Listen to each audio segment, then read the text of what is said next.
Hi, welcome to our channel VSGR. నేను మీ Venky. Present ఇప్పుడైతే నేను మా ఫ్రెండ్ తో కలిసి షాపింగ్ అయితే వెళ్తాను. మా ఫ్రెండ్ అంటే మా రూమ్మేట్ ఇతను. మా బ్రో కువైట్కి వచ్చి ఎన్ని సంవత్సరాలు అయింది, అసలు కువైట్ రావడానికి గల కారణం ఏంటి అనేది ఒక చిన్న ఇంటర్వ్యూ ద్వారా ఈ షాపింగ్ పోయే జర్నీలో తెలుసుకుందాం అని చెప్పేసి ఒక వీడియో అయితే చేస్తాను. ఈ వీడియో ఖచ్చితంగా మీరైతే ప్రతి ఒక్కరు చూడండి, ఎందుకంటే కువైట్కి వచ్చే వాళ్ళు మీకు యూజ్ ఉంటది. ఏదో జస్ట్ సింపుల్ గా మాట్లాడుకుంటారని చెప్పేసి వెళ్ళిపోతుంది. ఖచ్చితంగా చూసి మా వీడియో నచ్చితే కామెంట్ అయితే చేయండి. ఓకే, ఇప్పుడైతే మా షేట్ తో మాట్లాడదాం. Hi Shet, how are you? ఒకసారి మా ఫాలోవర్స్ కి హాయ్ చెప్పి నీ పేరు చెప్పు ఒకసారి. మా ఫ్రెండ్ పేరు గనక రాము అంటావు ముద్దుగా. పూర్తి పేరు నాకు కూడా తెలియదు, మాకు రామునే. ఇప్పుడు కోవిడ్కి వచ్చి నువ్వు ఎన్ని సంవత్సరాలు అవుతుంది? నేను ఒక 6 సంవత్సరాలు అవుతుంది. 6 years. అసలు నీకు కోవిడ్ అవ్వాలని ఎందుకు అనిపించింది ఫస్ట్? ఊరికే సరదాగా బయట తిరుగుదాం అనుకున్నా, అంటే వేరే కంట్రీస్ చూడాలని అనుకున్నా. ముందు సౌదీ వెళ్ళాం, తర్వాత దుబాయ్ వెళ్ళాం, తర్వాత కువైట్, నెక్స్ట్ మళ్ళీ ఎక్కడికి వెళ్తాం తర్వాత ఆ టైం బట్టి జస్ట్ ఊరికే అంటే ఇలా చూద్దాం ఎలా ఉంటాయి, గల్ఫ్ కంట్రీలు ఎలా ఉంటాయి, ఫారెన్ ఎలా ఉంటాయి చూద్దాం. ఫస్ట్ రావడం కోవిడ్ అయినా అంతకుముందు ఎక్కడికైనా వెళ్ళావా? లేదు, ఫస్ట్ సౌదీలో, సౌదీ తర్వాత ఇంటికి వెళ్ళేసి మళ్ళీ ఇక్కడికి. ఎక్కడ మీ ఏరియా? తెలంగాణ. అది తెలంగాణ, హైదరాబాద్, కరీంనగర్. మళ్ళీ ఎందుకు కోవిడ్ సెట్ అయిపోయినావా? అంటే ఇక్కడ బాగా నచ్చిందా? అంటే కొంచెం పర్లేదు, ఇక్కడ బాగుంది. అన్ని కంట్రీస్ కంటే కొంచెం బెటర్, బాగుంది. రూల్స్ కానీ అన్ని పర్లేదు, అన్ని బాగుంది. ప్రస్తుతానికి అయితే నాకైతే అంత బాగుంది. 6 సంవత్సరాల నుంచి. మిగతా వాళ్ళకి ఏమైనా ఇబ్బందులు ఉండొచ్చు, నాకైతే ఇప్పటి వరకు ఇబ్బంది రాలేదు. అంటే నీకు ఇక్కడ రావడానికి వీసా ఎట్లా? ఎవరికి కన్సల్ట్ అయినావు, ఎవరిని మీట్ అయినావు? మా ఫ్రెండ్స్ ఉండేవాళ్ళు ఇక్కడ సౌదీలో ఉన్నప్పుడు, నాకు మా ఫ్రెండ్స్ ఉండే ఇక్కడ, వాళ్ళ ద్వారా తీశారు. ఫస్ట్ ఇంట్లోకి వచ్చిన, దాని తర్వాత 1 year తర్వాత బయటకు వచ్చి, ఇంట్లోకి వచ్చి ఇంట్లో చేసి తర్వాత బయటకు వచ్చేసిన. ఇంట్లో రావడానికి ఖర్చు ఎంత అయింది షూట్? ఇంట్లోకి అప్పుడు ఏం అవ్వాలి, అంత ఫ్లైట్ టికెట్లు దానికే అయింది అంతే. ఓన్లీ కోడి పెట్టుకున్నారా? ఎవరు ఏం పెట్టలేదు, ఏం కాలేదు. ఓన్లీ టికెట్, మెడికల్, స్టాంపింగ్ అంతే, అంతవరకే. వీసా డబ్బులు పెడతారు కదా? వీసా డబ్బులు ఏం లేవు, ఫ్రీ వీసా. ఇంకా నీకు అయింది మెడికల్, ఫ్లైట్ టికెట్, ఇవే ఖర్చు అంతే. వచ్చిన తర్వాత ఇంకా మళ్ళీ బయటకు వచ్చావు. వచ్చిన తర్వాత 4 days కేమో కరోనా వచ్చింది, లాక్డౌన్. నువ్వు వచ్చిన కరోనా? నేను వచ్చిన 4 రోజులు కరోనా వచ్చింది. నాకు 1.5 year లాక్డౌన్, ఇంట్లోనే ఉన్నాం. ఫుడ్ పెట్టి సాలరీ ఇచ్చి మంత్లీ మా మేడం వాళ్ళు, బాబా వాళ్ళు బాగా చూసుకున్నారు. No work. ఏమందుగా? 13 ఉంది కదా ఇక్కడ పక్కన. So no work, 1.5 year. హ్యాపీగా తినడం, వంట చేసుకోవడం, తినడం, కార్ క్లీన్ చేసుకోవడం, పడుకోవడం అంతే. 1.5 year తర్వాత నేను బయటకు వెళ్తాను అడిగాను. సరే ఓకే, ఇంకెవరన్నా ఉంటే నీ ప్లేస్ లో పెట్టేమంది. నా ప్లేస్ లో పెట్టేసా, బయటకు వచ్చిన. అప్పుడు శాలరీ ఉందా నీకు? అప్పుడు 150. అంటే ఇంకా నీకు ఖర్చులు ఏమన్నా, రూమ్, ఫుడ్ అంతా మీలే డబ్బులే? అంత వాళ్ళే. సో ఓకే, అది బెస్ట్ ఆప్షన్. మళ్ళీ బయటకు వచ్చిన తర్వాత బయటకు వచ్చేదానికి ఎంత ఖర్చు అయింది? బయటికి రావడానికి ఖర్చు అయింది ఎక్కువ. ఇంట్లో నుంచి బయటకు వచ్చేదానికే? ఇంట్లో నుంచి అంటే బయట మనం మళ్ళీ అకామా అవి చేసుకోవాలి కదా, దానికోసం బయట వేరే వాళ్ళు మీట్ అయ్యి మీ బాబాతో మాట్లాడిచ్చి తర్వాత బయటకు వచ్చేసినావు. బాబాతో మాట్లాడలేదు, నేనే అడిగాను అవునుగా, బయటకు వెళ్తాను, బయట చేసుకుంటాను నేను. చాలా మంచి బాబా వాళ్ళు అంటే కువైట్ సంబంధించిన ఏ రూల్ అయినా ఫాలో అవుతారు పర్ఫెక్ట్ గా.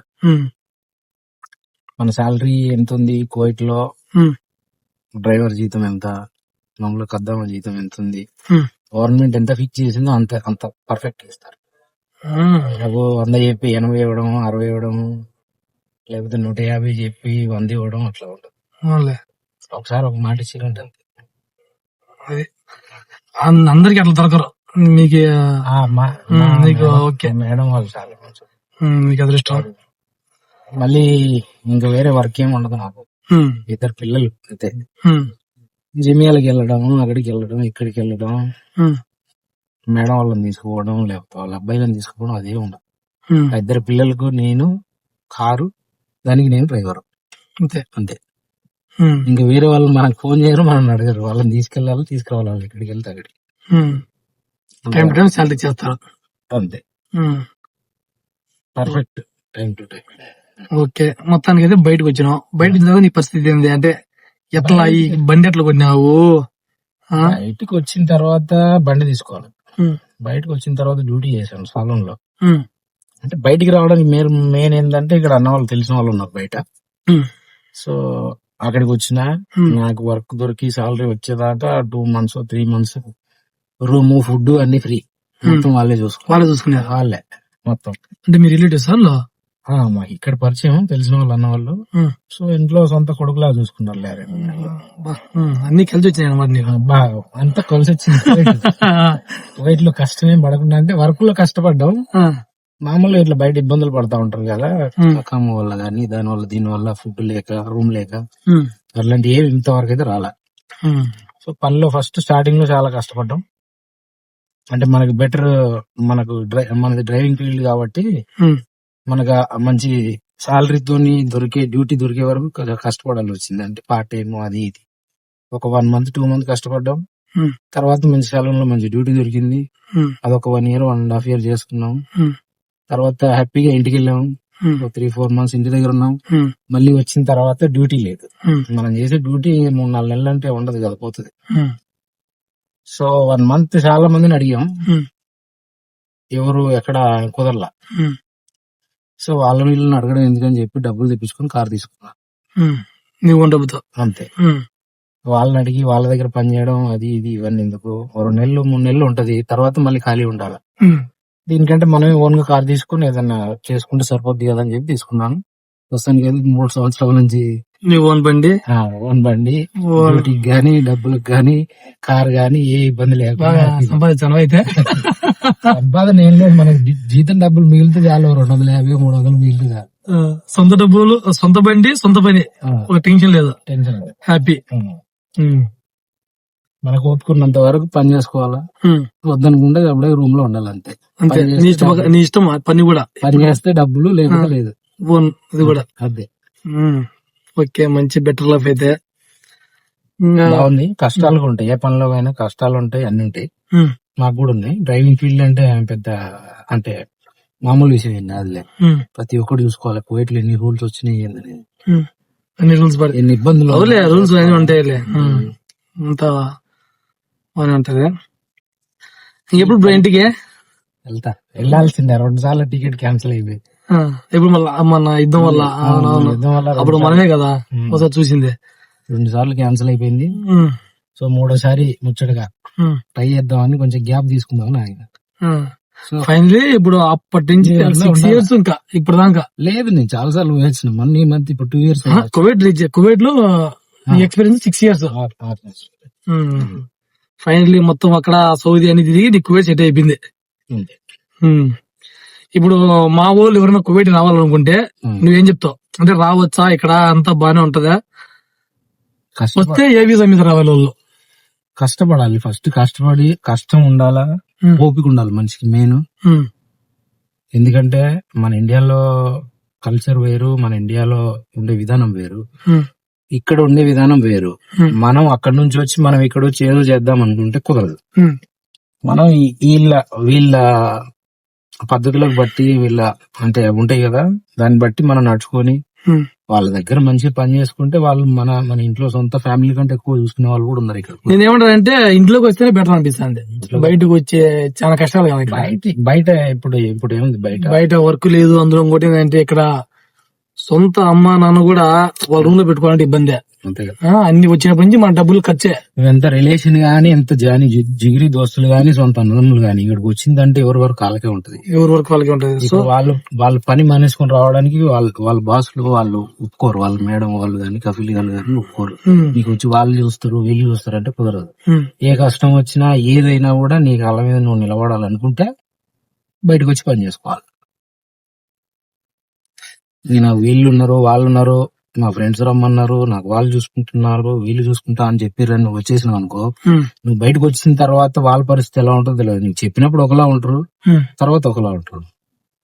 సో కాబట్టి ఏదొచ్చినా ఏదైనా ధైర్యంగా నా కాళ్ళ మీద నేను నిలబడగలుగుతా, నేను ఎదుర్కోగలుగుతా అనుకుంటే బయటికి రావాలి.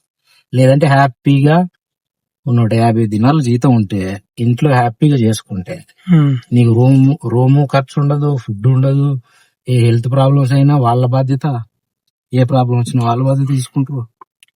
మెయిన్ ఏంటంటే కోవిడ్కి వచ్చేదానికి ఎక్కువ డబ్బులు ఖర్చు కాదు, నువ్వు అప్పు చేయాల్సిన అవసరం ఉండదు, హ్యాపీగా వచ్చేది. వచ్చిన డబ్బులు వచ్చిన ఎక్కువ అయిపోతుందిలే డబ్బులు చాలా. ఇప్పుడు మామూలుగా మధ్యలో తినేస్తున్నారు కదా చాలా మంది. డ్రైవర్ల కంటే ఒక ఫీల్ వాళ్ళు గానీ ఓనర్స్ ఏమి ఇవ్వరు. మామూలుగా ఇంట్లో లేడీస్ ఉంటారు కదా, హౌస్ కీపింగ్, హౌస్ మేడ్లు, కత్తామాలు, వాళ్ళకి ఎటు సైడ్ వాళ్ళే ఇస్తారు, టికెట్ తో సహా ఇస్తారు వాళ్ళే. కానీ బయట తీసేటోళ్ళు చేస్తున్నారు మనకు తెలియదు.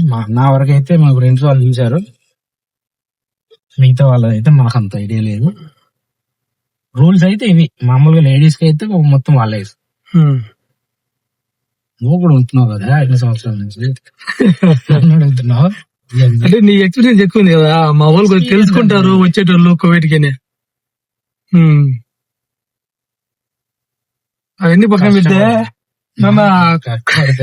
కష్టపడితే ఎక్కడైనా పని చేస్తాం. మీరు అది మీ ఫోకస్ అంతా కష్టం మీద ఉండాలా, మీ ఫ్యామిలీ కోసం ఉండాలా.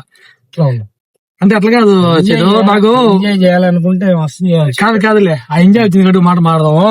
నాకు చిన్న డౌట్ వచ్చింది.